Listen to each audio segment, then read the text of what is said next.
Well, welcome back. We're here back in the home garage, having a look at the water pump. Just a quick recap: we had quite a lot of water that was leaking out of the pump housing, and then this thing actually just started smoking like crazy, and then refused to start again. And when I drained the oil was absolutely milky white. At the time, I was absolutely convinced that it was water that was got in there.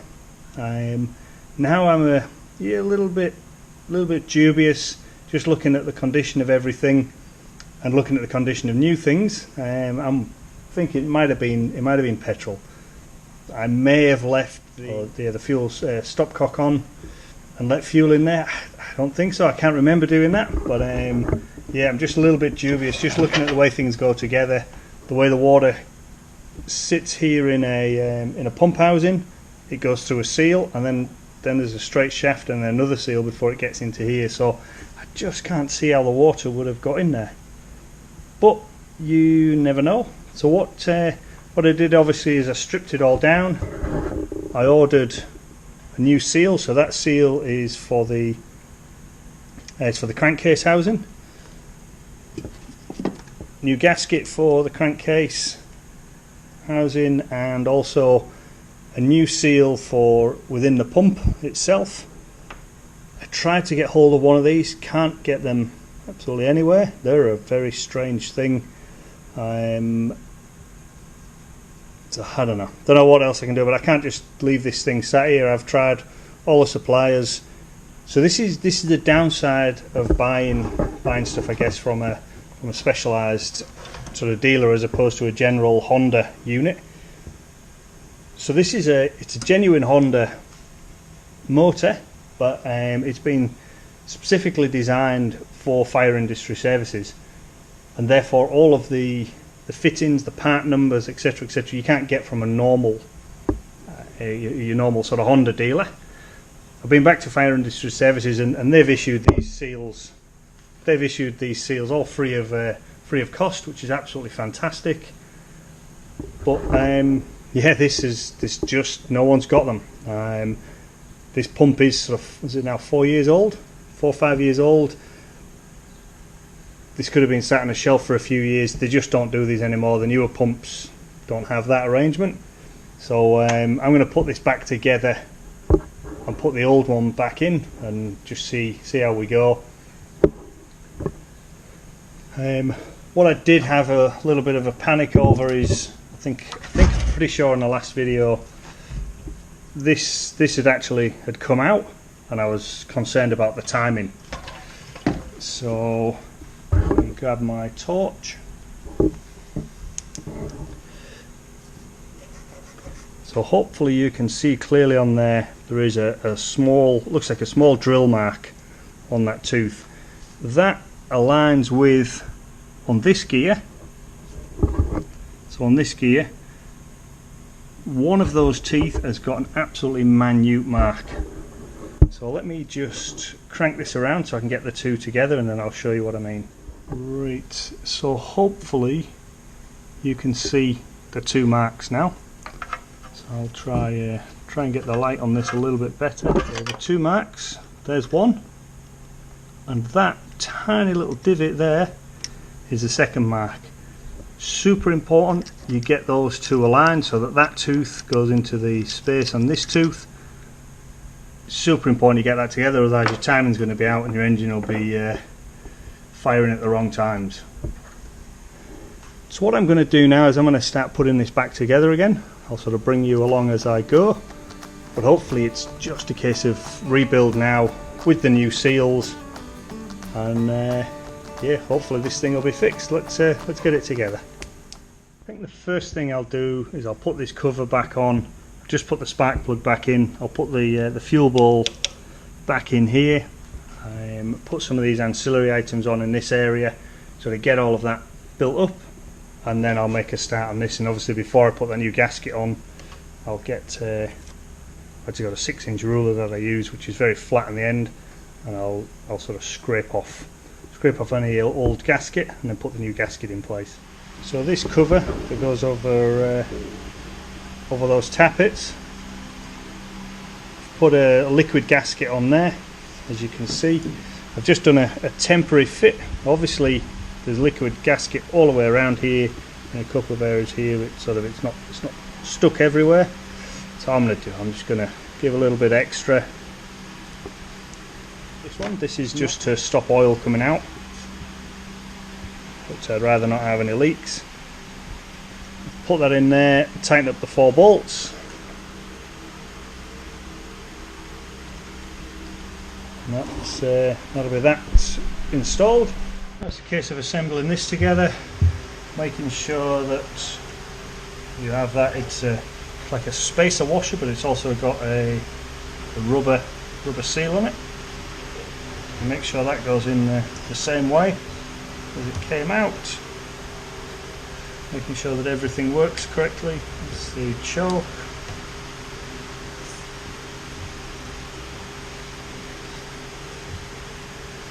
That small tube goes into that cover. I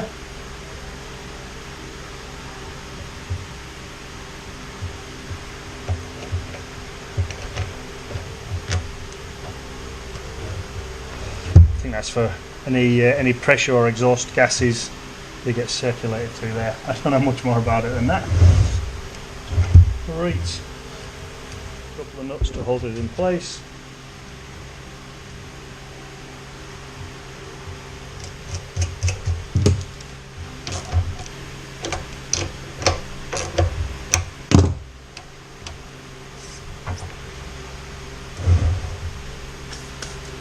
The air filter goes on top here. I think I'll stick that on as well now. That's good. What nut there's a plate missing off the top. That's it.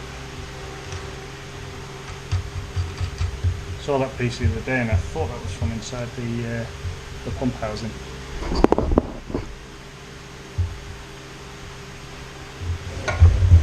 Right, so that is all of that side done. A couple of key things you need to make sure with this. One, so that pin and that pin, they do remove. It's super important you don't lose those, because they are actually used for locating the crank cover case, and the crank cover case holds a bearing and holds that stub on this cog. So it's super important all of this lot is perfectly aligned, so don't lose those. Get this face cleaned, and what I'm going to also do is because there's a seal that runs on here, I'm going to actually just clean off all of this as well, try and get as much of that surface rust off as possible. And that's the crankcase that I was talking about. It's got bits of wood chips and all sorts in it, which we're going to clean out.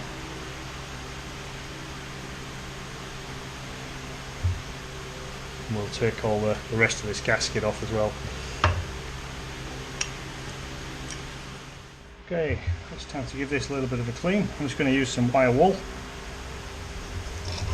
Basically just going to work it around and try and just take all that surface rust off.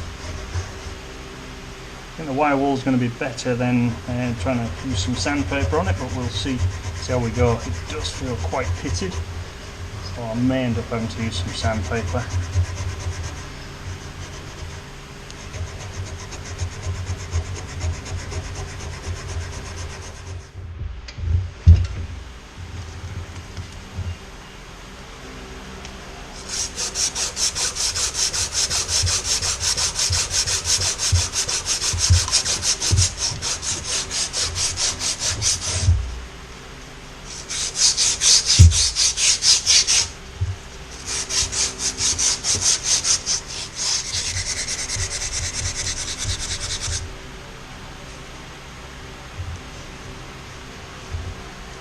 Right, and that's good to go. And now got to make sure you don't get any of that wire wool inside. Now I'll just get these the rest of this gasket removed. Another quick clean out on the inside there, and then come to fit the gasket. I wondered why they'd supplied two, and then I realised, line those up, There's obviously several variants of this base plate. Luckily they sent two, one of each type. So I was saying about these can easily be lost.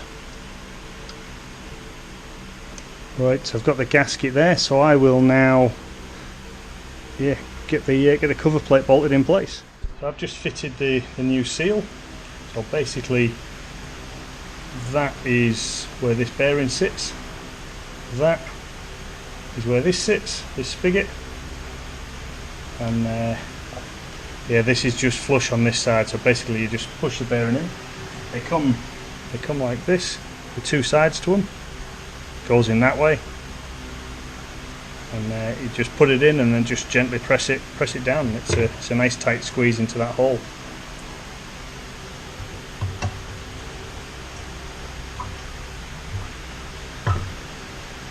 And if you remember, to get this off, I need to put the puller device on, the bearing puller. So I should imagine this is going to be a bit of a squeeze to get it back on. But we'll get it done.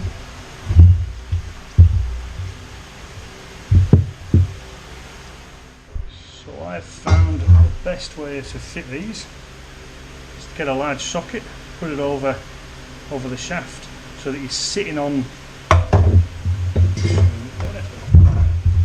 So you're actually sitting on the metal rather than pushing on the bearing like that, and then just give it a gentle tap and you'll find it just drops into place. Got it aligned, those spigots that I talked about, they'll actually get the alignment absolutely perfect.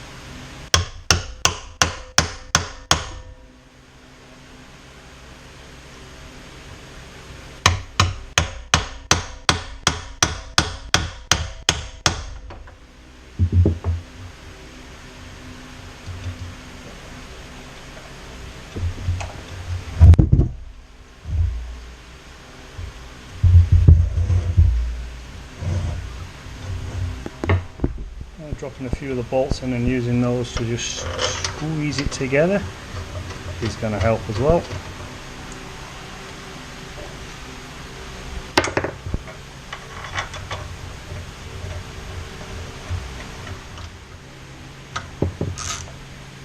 Obviously you've got to be careful as you are tightening up into an aluminium block, so the threads are not going to be the strongest.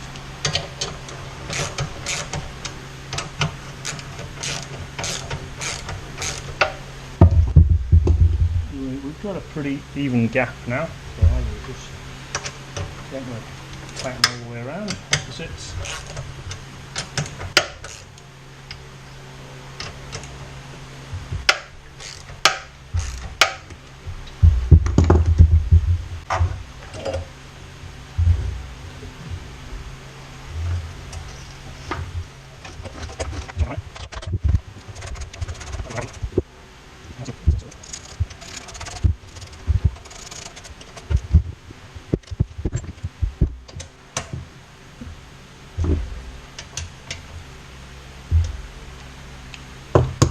I think that's good to go. I'm happy with that. I've filled up the engine with oil. Some 1040, 1030, 1040. That's all fine.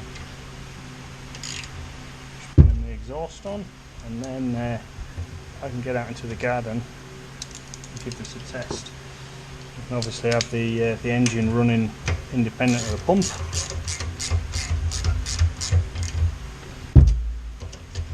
Know if we've got any issues before we put it all 100% back together again.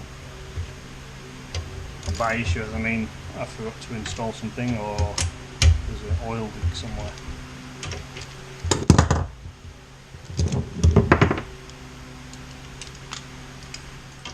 Now this has always been a great starting engine. So I crank first time usually. Hoping it's going to be the same. I am expecting quite a bit of smoke when I first do this because of the oil and grease and stuff that's got mixed in. So fuel on, choke on.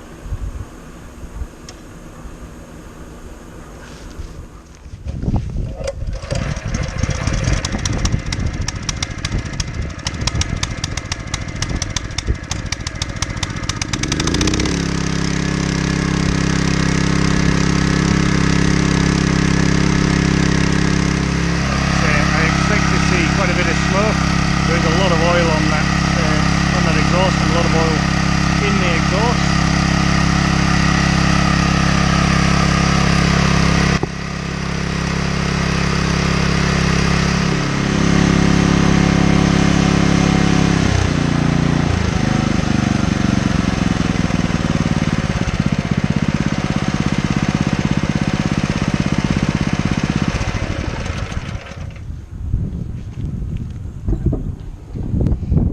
I think it's safe to say that's running okay now. So we'll go and have a look at the pump housing.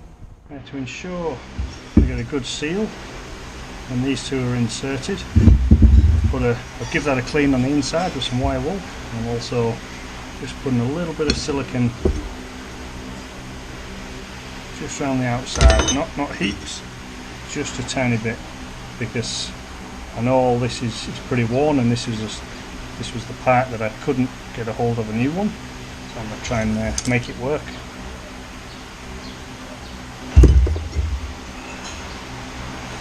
As I know, I'm not too worried ultimately if there's a bit of water coming out of the pump, as long as it's not getting into the motor.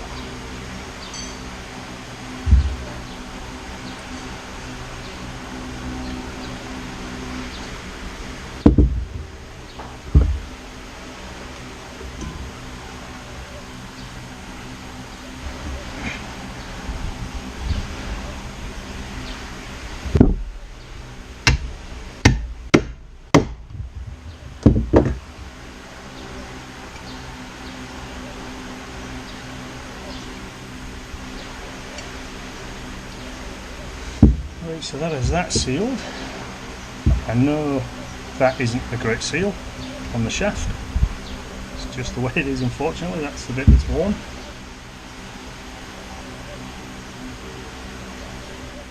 Any of those mating faces, I'm just going to go give them a rub with the wire wool and clean them up. I'll bring you back once I've done that. Okay, so it's time to start assembling now. So when this goes on, it goes with that cutout there down so the water can drain. Whoops.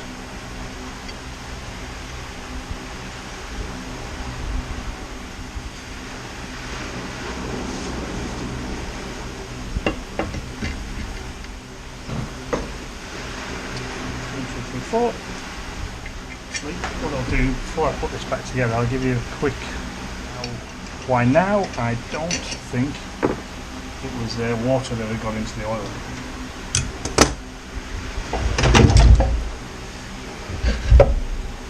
Look on here. So this has the seal,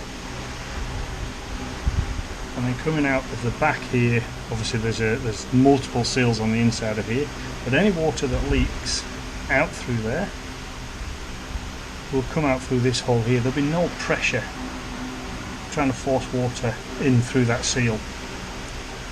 Basically that face sits up on the outside of here, but there's a big gap there. So any water that does leak out of here will just go straight down. You'd have to have a big hole in here before water was forced in. And if you've got a big hole in here, you'd be seeing oil leaking out all the time. So I'm now now pretty convinced it was petrol that got into here. But I say I didn't notice it from a smell point of view. To be honest, the biggest smell was the smell of burning oil, because the exhaust was full of oil and everything. So that's what I'm thinking now, and as you can see we've had water leaking out there all the time. So there's a quick explanation as to why I've changed my mind. Now, wished I'd known that at the time, because it would have saved me sort of stripping all this down and getting new seals. But some of these seals may actually stop the water leaks that I was having before, and obviously any of those water leaks will be reducing your pressure.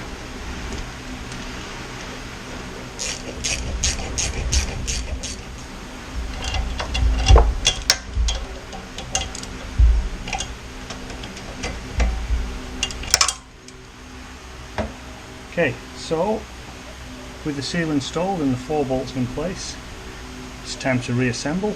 This piece goes on first. It's got a porcelain face on there, so that will spin on this and maintain a seal. It's also got a keyway in there. That key connects with this keyway.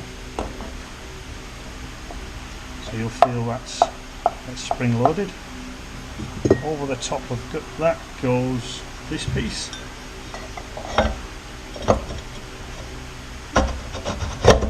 And you'll spin that until you feel it locking. It actually gets, I think it's like some of these little tabs here. That tab there aligns with this one. And once it's in, a tiny bit of movement backwards and forwards. So once that one's in, you then take this piece, ensure that seal there is in place. That goes on there. Now this one is threaded, and the shaft that this bolt is going into is threaded as well. So you've got two things that need to be tightened at the same time here. What you need to be doing is tightening it so that the spring loading is all removed, and so that the rubber seal is really tightly compressed.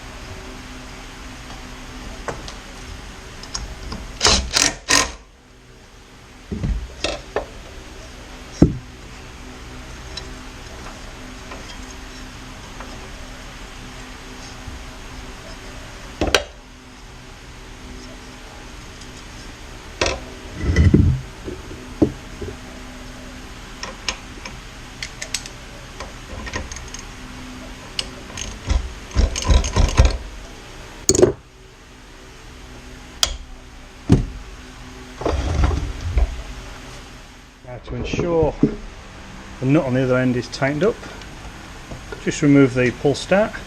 You can put a 19mm socket on the nut, which is at the other end of the shaft. Hold that there, come back to this side.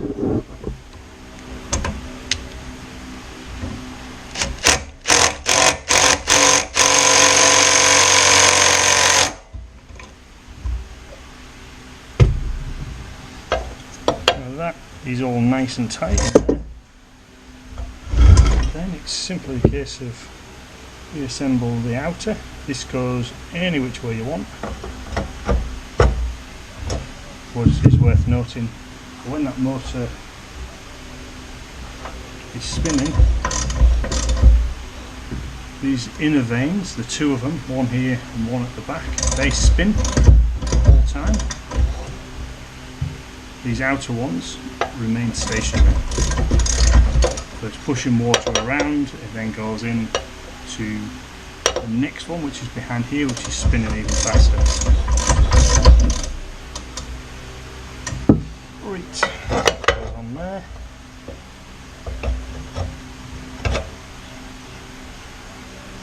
Make sure the rubber seal's still in there.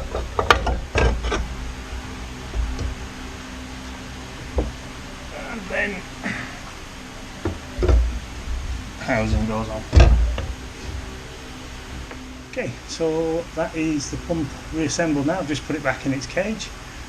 So we'll take it outside. I'll give it a quick start. I'm not expecting any issues. Maybe a bit of smoke again because it's been upside down on its back and on its side quite a few times. But don't expect any issues. And then next time we get back to the land, we'll get that hooked up and we'll see what sort of improvements I've had, if any. Hopefully I've fixed it. But we shall see, and we'll only see once we get it under load with water coming out of that tank. Right, let's get this thing fired up and just give it a quick test run.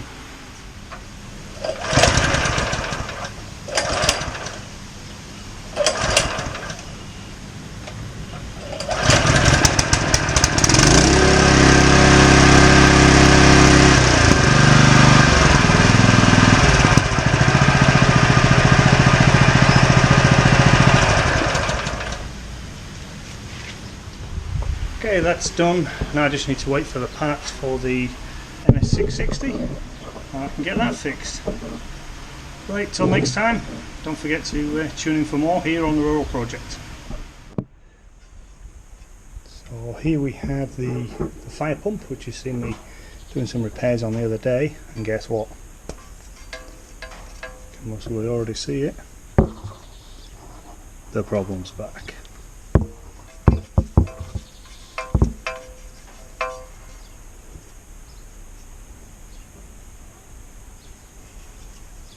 Strange, it doesn't smell like fuel in there, but I'm pretty convinced now that it is fuel. What I've just taken the air filter off. I've turned the fuel stopcock on, and I believe we might get fluid coming out of fuel coming out of here. I'm going to have a look into this now, see if I can work out what the heck is going on with it.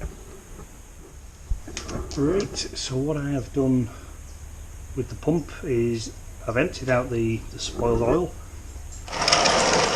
into here, and actually, as you can kind of see it, that was the first stuff that came out, very, very milky. Refilled it with oil, put another couple, ran it for another couple of minutes, emptied it out again. It was a little less milky. Emptied it out again, filled it again, and I've just run it for a few minutes, and it's looking clean. It just looks like oil. So what I've done now is I've left the fuel stopcock open. It's fresh oil that's in there now. I'll leave it like this for a little while. Come back and keep checking on it, see if there's any fuel that comes out of this pipe. When I run it next, if the oil goes all milky again, then we know that it's actually just flowing through the carburetor, and I would imagine at that point it's the carb that's actually stuffed. Right, let's give this a test. When I get it back to the land next, we'll give it a long run and see how it goes. So a week or so later I gave it a test, and I had exactly the same issues occurring. So this really did lead me to believe that the needle valve in the carburetor was the problem. Because this is a Honda motor, I was able to actually get a genuine replacement from the local Honda dealer, which I purchased. Very easy installation, which I didn't bother videoing, and yeah, I've been using it successfully ever since. So this whole problem was caused by a needle valve which just didn't seat properly, and therefore blocked the fuel off. So as the pump sat there, or especially when it's running and vibrating, I'd fuel leaking back into the carburetor, constantly then leaking into the cylinders and finding its way into the engine sump. Okay, well, thanks for watching, and we'll see you next time on the Rural Project.